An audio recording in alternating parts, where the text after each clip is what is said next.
So there's no way this is it, right? There's no way we're pairing DeJounte with CJ, with BI, with Zion.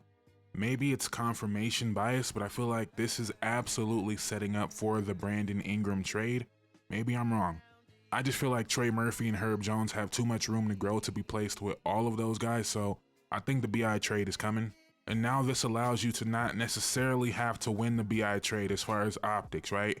If the Pelicans were to trade BI to the Pistons for, before the draft, I was saying the 5th pick, but in this case, Ron Holland and Isaiah Stewart, optically it wouldn't look great. But now that you have DeJounte Murray, you're not really worried about the optics of it. Now you might actually be okay with trading BI to Sacramento for Kevin Huerter, Harrison Barnes, and a 1st round pick, whereas before, that would have looked like a L for the Pelicans. Now you could just focus on building the best possible fit around Zion Williamson, and I'm not sure DeJounte Murray is that, and I'm pretty sure DeJounte Murray with Brandon Ingram is not that. But we'll wait and see. No need for me to go into further detail about the Brandon Ingram situation. I've made a ton of videos on that if you guys want to go back and look at those. But as far as this trade in particular, I don't love it for the Pelicans, but it's hard to judge it until we see what happens with BI or potentially a CJ trade. One of those guys are getting moved, but hard to judge this deal so far for the Pelicans. But value-wise, it was absolutely a W for the Pelicans. For the Hawks, yeah, not great. Not great, especially when you consider like what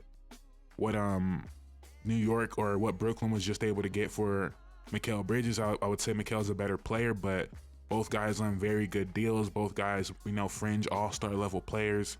And one team got 4 first-rounders, one team got 2 first-rounders. But I like Dyson Daniels a lot. I feel like putting him next to Trey is an experiment. The defense is going to help, but the lack of shooting might be a problem.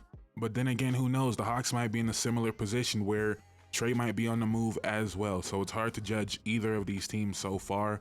But this deal was probably made in belief of Dyson Daniels. There's probably a lot of GMs around the league that feel like Dyson Daniels still has like starting guard potential.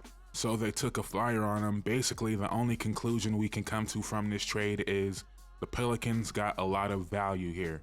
But I just don't see a world where they open the season starting CJ McCollum, DeJounte Murray, Brandon Ingram, and Zion Williamson. Like, that is a ton of talent. I just don't see it working out, especially when the fit with BI and Zion has already been, a conversation. He takes more threes than BI, but this just feels like the BI replacement. There's not too much to say here. We just have to wait and see. Might even be another video for me tonight if a Brandon Ingram trade happens, but I'm more convinced than ever a BI trade is gonna happen. But let me know what you guys think in the comments down below. I'm out. Peace.